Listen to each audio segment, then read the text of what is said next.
ഹരിപ്പാട് കുമാരപുരത്ത് നിന്ന് 10 വർഷം മുൻപ് കാണാതായ രാകേഷിനെ കുറിച്ചുള്ള അന്വേഷണത്തിനിടെ തിരോധാനവുമായി ബന്ധമുണ്ടെന്ന് സംശയിക്കുന്ന ആളുടെ വീട്ടിൽ നിന്ന് തോക്കും വെടിയുണ്ടകളും മാരകായുധങ്ങളും പോലീസ് കണ്ടെത്തി.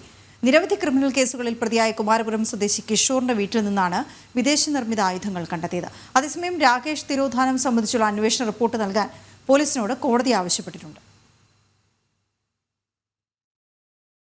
2015 നവംബർ 7-നാണ് ഹരിപ്പാട് കുമാരപുരം സ്വദേശി രാകേഷിനെ കാണാതാകുന്നത്. രാകേഷിനെ കൊലപ്പെടുത്തി കുഴിച്ചുമൂടിയെന്നാണ് മാതാവ് രമയും സുഹൃത്തുക്കളും പ്രദേശവാസികളും പറയുന്നത്.